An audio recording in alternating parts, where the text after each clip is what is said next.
ముఖాముఖి కార్యక్రమానికి స్వాగతం సుస్వాగతం.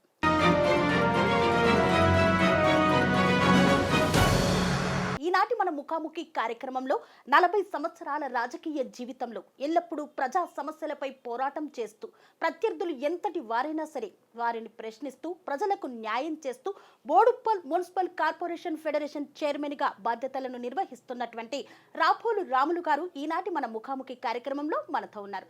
సార్ నమస్కారం. సార్, తెలంగాణ రాష్ట్రంలో 6 గ్యారంటీలతో అధికారంలోకి వచ్చిన కాంగ్రెస్ పార్టీ ఇప్పుడు పార్లమెంట్ ఎన్నికలు సమీపిస్తున్న నేపథ్యంలో ఏం గ్యారంటీని ప్రజలకు ఇవ్వబోతోంది? మన ఆల్రెడీ తుక్కుగూడలో మా రాహుల్ గాంధీ గారు వచ్చి చెప్పిండ్రు, ఒకటి 30 లక్షల కేంద్ర ప్రభుత్వ ఉద్యోగాలు ఉన్నాయి, ఇవన్నీ కూడా మేము అధికారం రాగానే మేము ఫిల్అప్ చేస్తామని చెప్పారు.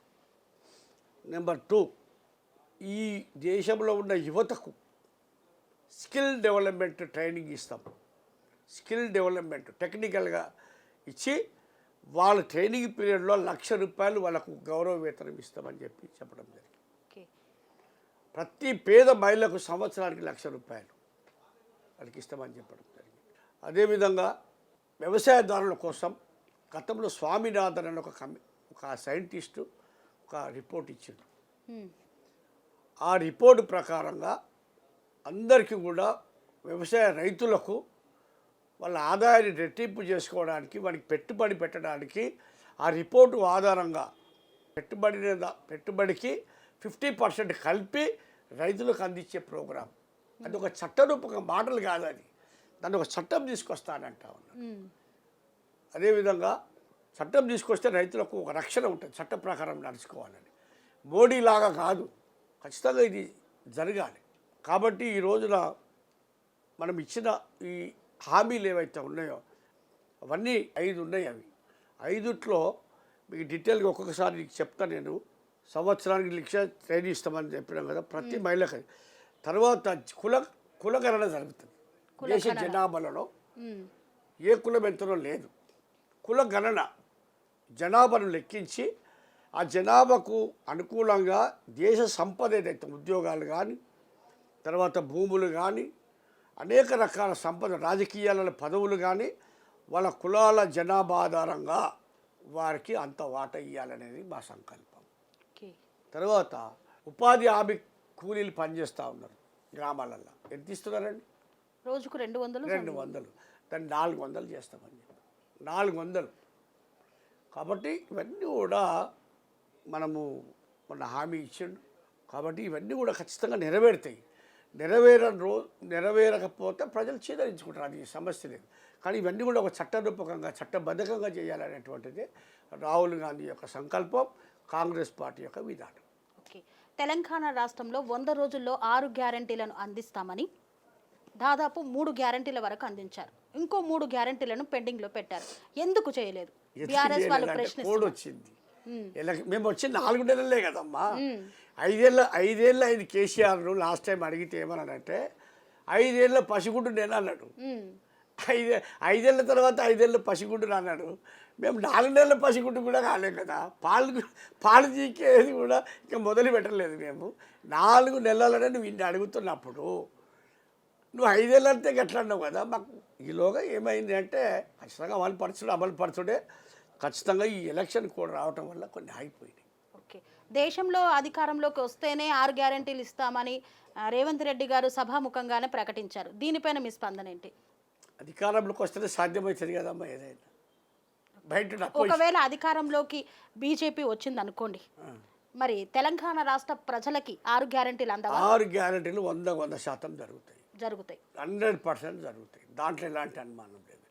కానీ కేంద్ర ప్రభుత్వం ఇచ్చినటువంటి రాహుల్ గాంధీ ఇచ్చినటువంటి ఏదైతే మొన్న మేనిఫెస్టోలో పెట్టినటువంటి ఇప్పటిదాకా నేను చెప్పినట్టు ఉన్నాయో అవన్నీ కూడా అధికారం ఉంటేనే సాధ్యమవుతుంది కదా. కులగణన చేయాలంటే కావాలి, ట్రైనింగ్ ఇవ్వాలంటే కావాలి, స్వామినాథన్ రిపోర్ట్ ఆధారంగా కమిషన్ రిపోర్ట్ ఆధారంగా అది చట్టం చేయాలంటే అధికారం కావాలి, సంవత్సరానికి మహిళలకు ₹1,00,000 ఇవ్వాలంటే చట్టం కావాలి. ఇవన్నీ కూడా అధికారం లేని అయితే ఏ విధంగా సాధ్యమవుతాయి? కాబట్టి ఖచ్చితంగా రాష్ట్రానికి కేంద్రం ఉంటే రాష్ట్రానికి ఒక బలం, అడిషనల్ పవర్ అవుతుంది. కేంద్రంలో రాష్ట్రంలో ఒకే ప్రభుత్వం ఉంది. ఇంకా ఈజీగా కేంద్రం నుంచి ఎక్కువ నీళ్ళు తీసుకొచ్చి రాష్ట్రాన్ని ఇంకా ముందుకు తీసుకుపోయటానికి ఇచ్చిన హామీలన్నీ కూడా 100% అమలవుతాయి అని చెప్పి సందర్భం తెలియదు. మల్కాజ్గిరి పార్లమెంటు నియోజకవర్గానికి వద్దాం. కాంగ్రెస్ పార్టీలో అభ్యర్థులే లేరా? ఎందుకని స్థానికమైనటువంటి వారిని కాకుండా పక్క జిల్లాలో నుండి నాయకులను తీసుకొచ్చి ఇక్కడ నిలబెట్టారు? అసలు లోకల్ ఎవరు ఈడ చెప్పండి, లోకల్ ఎవరు, నాన్ లోకల్ చెప్పనా? ఈటల రాజేందర్ ఎక్కడ? హుజూరాబాద్ నాన్ లోకలే కదా. రాగి లక్ష్మణ్ నివాసం ఇక్కడ అంటున్నారు. రాగి లక్ష్మణ్ ఎక్కడ? ఆయన ప్రస్తుతం స్థానికుడే అంటున్నారు. వరంగల్ వాళ్ళది. ఇక్కడ సెటిలర్ ఆయన, ఇక్కడ వచ్చి సెటిల్ అయ్యిండు, కానీ స్థానికం అది. ఒక్క సునీతా మహేందర్ రెడ్డి గారు లోకల్, రంగారెడ్డి జిల్లా బిడ్డ, రంగారెడ్డి జిల్లా, ఉమ్మడి రంగారెడ్డి జిల్లా బిడ్డ ఆమె. ఉమ్మడి రంగారెడ్డి జిల్లా, ఇప్పుడు మొన్న బైఫర్కేషన్ అయినప్పుడు వేరు వాళ్ళు ఉండొచ్చు. ఆమె ఉమ్మడి రంగారెడ్డి జిల్లాకు 2 సార్లు జిల్లా పరిషత్ చైర్పర్సన్ చేసింది. ఇప్పుడు వికారాబాద్ జిల్లా సపరేట్ అయినాక వికారాబాద్కు చైర్పర్సన్గా చేస్తాం. మీరు చెప్పండి, ముగ్గుట్లో ఎవరు లోకల్లో ఎవరు నాన్ లోకల్లో చెప్పండి మీరు. సో ప్రస్తుతం అయితే సునీత ఎస్ అంటే వాళ్ళు చెప్పేది అబద్ధమే కదా. నేను అబద్ధమా, వాళ్ళు చెప్పేది అబద్ధం? మీరు చెప్పండి, మీరు ప్రజలకు చెప్పండి, మాకు కాదు. కాబట్టి ఖచ్చితంగా మేమే లోకల్, మా క్యాండిడేట్ లోకల్. అర్థమైంది? వాళ్ళు ఏదో చెప్పుకోవడానికి ఒక ఆలోచన విధానం లేదు, ఒక నడిపించే విధానం లేదు. అబద్ధాలు చెప్పాలి, అధికారం పొందాలి వాళ్ళ విధానం. మాది కాదు. మా క్యాండిడేట్ లోకల్, నేనే లోకల్, మేమే లోకల్, అంతే. సో ఇంతకు ముందు మల్కాజ్గిరి పార్లమెంటుకి ప్రాతినిధ్యం వహించి ఇక్కడ ఎంపీగా ఉన్నది రేవంత్ రెడ్డి గారు. సో తాను ఎంపీగా ఉన్నప్పుడు మల్కాజ్గిరిలో కనీసం ఒక్కసారి కూడా ప్రజలను కలవలేదు అన్న ఆరోపణలు ఉన్నాయి. ఇది వాస్తవమా కాదా? ప్రతి ఒక్కరిని కలిసిండు, ప్రతి ఒక్క ఫండ్ తీసుకొచ్చిండు, పనులు చేయించిండు. ఇక్కడి నుంచి రాష్ట్రానికి పిసిసి అధ్యక్షుడు అయ్యిండు. ఏదైతే అక్కడ ఓడిపోయిన తర్వాత ఇక్కడ వచ్చి ఎంపీగా 5-6 నెలల లోపలే ఎంపీ అయిపోయిండు. ఎంపీ అయిన తర్వాత పిసిసి అధ్యక్షుడు, రాష్ట్రానికి ముఖ్యమంత్రి అయ్యిండు. పని చేయకపోతే ముఖ్యమంత్రి ఎట్లయితాడు? సో పని చేశాడు కాబట్టి ఖచ్చితంగా ప్రజలు ఆదరించారు. ఆయనను కాంగ్రెస్ పార్టీ విధానం చూసి ఆయన పనితనం మీద ఆయనను గెలిపించాలనుకున్నాను, గెలిపించారు. పని చేయకపోతే వాళ్ళని గెలిపిస్తారా చెప్పండి? కాబట్టి ఖచ్చితంగా ఆయన పని చేసిండు, ప్రతి ఒక్కరిని కలిసిండు. కేసీఆర్ ఎవరిని కలవలేదంటే నేను ఒప్పుకుంటా. ఫామ్ హౌస్లో వాడుకున్నాడు, ఏనాడు రాలే ప్రజలను కలవని.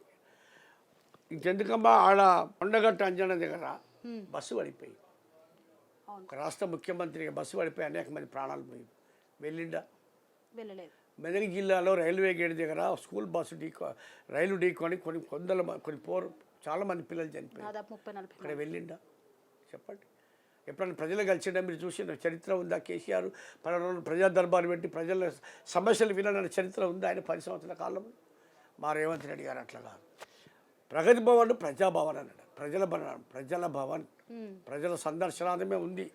అసలు ఏనాడు ఓనాడు కూడా ఒక విషయం చెప్తా. మీరు అక్కడ ఒక సిఐ ఉన్నాడు, అక్కడ వెళ్ళినప్పుడు సిఐ లోపలికి వచ్చింది. ఏమయ్యా, నాకు పరిచయం ఉన్నాయి ఆయన ఏమండి మీరు లోపలికి ఇప్పుడే వచ్చిందా? ఇంకెప్పుడు? సార్ మా బతుకంతా ఇన్నే సార్, రోడ్డు మీదనే, ఇప్పుడే కాంగ్రెస్ వచ్చినాక లోపల అడిగి పెట్టామని సంతోషం వెళ్ళి వస్తూ ఉన్నారు.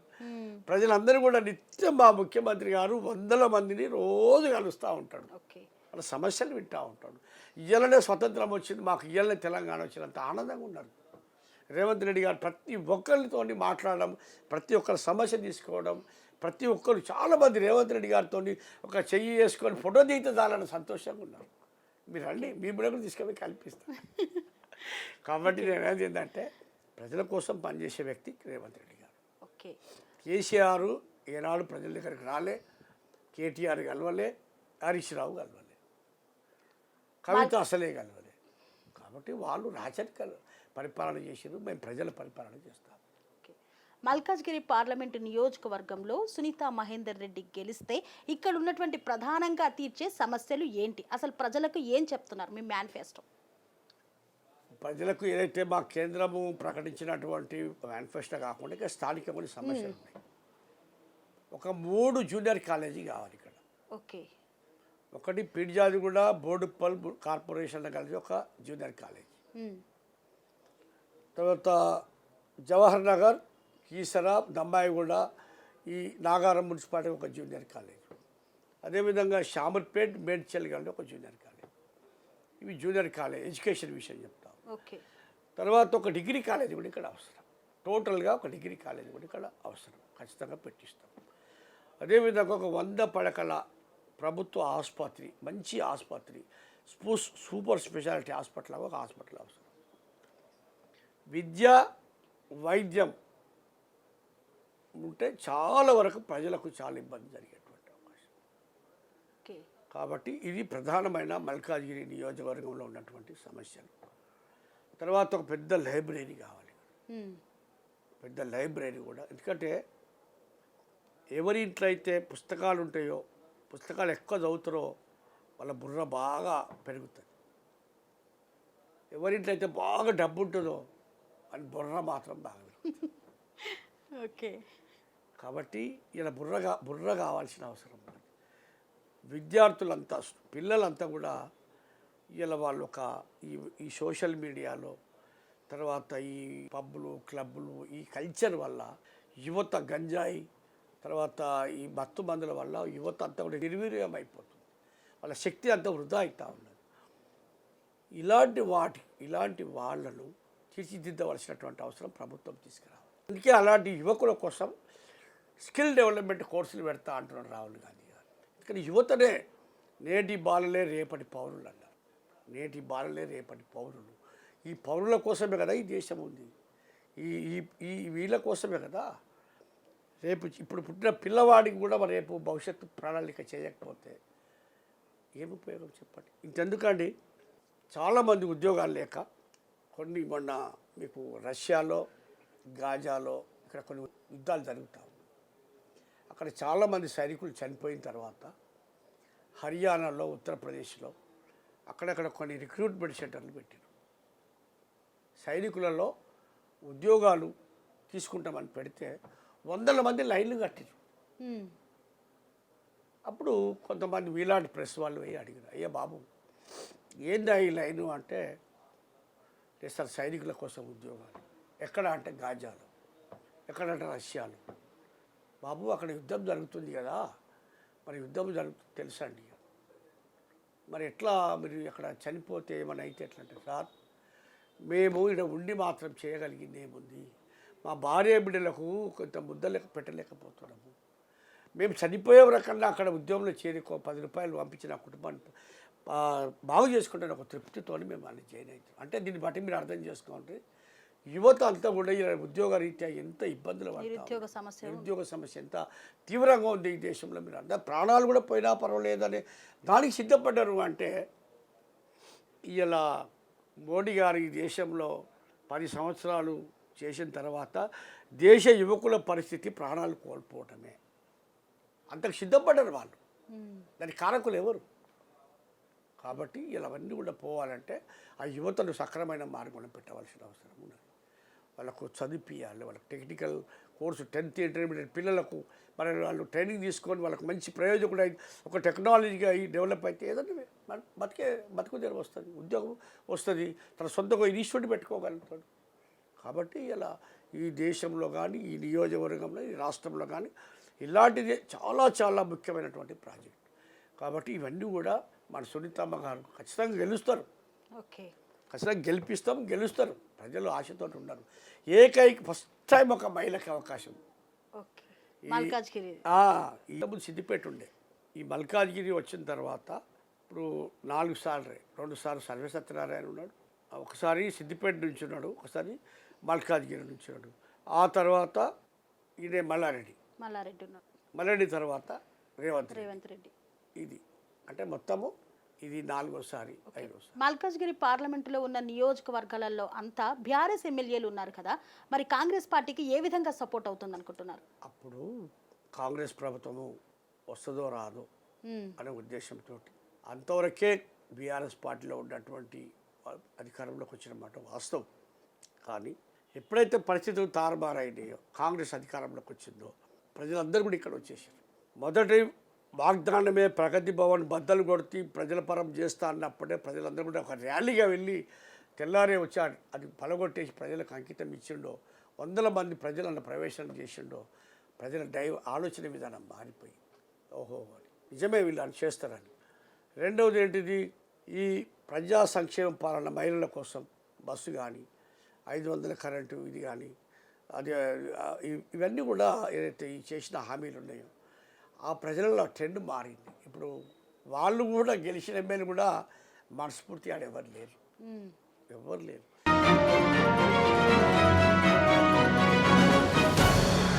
బోడుప్పల్ మున్సిపల్ కార్పొరేషన్ ఫెడరేషన్ చైర్మన్గా ఉన్నటువంటి రాపోలు రాములు గారు తన 40 ఏళ్ల రాజకీయ ప్రస్థానంలో ఎదుర్కొన్నటువంటి సమస్యలను, అసలు రాజకీయ వ్యవస్థ ఎలా ఉండాలి, రాజకీయంగా ఉన్నటువంటి ప్రజా ప్రతినిధులు ప్రజల సంక్షేమం కోసం ఎలాంటి అభివృద్ధి పథకాలను తీసుకురావాలి, ప్రజల్లో ఎలా మెలగాలి అనే ఎన్నో అంశాలను ఈ ముఖాముఖి కార్యక్రమం ద్వారా తెలియజేశారు. అంతేకాదు మల్కాజ్గిరి పార్లమెంట్ నియోజకవర్గంలో కాంగ్రెస్ పార్టీ జెండా ఎగరవేస్తామని ధీమాగా తెలుపుతున్నారు. మరి ఆ ప్రజల నిర్ణయం ఎలా ఉందో వేచి చూడాలి. శ్రీ అవధూతాశ్రమము బోధానంద సత్యారామూర్తి ఆర్యుల గోసేవాశ్రమము మరియు వృద్ధాశ్రమము పడాల.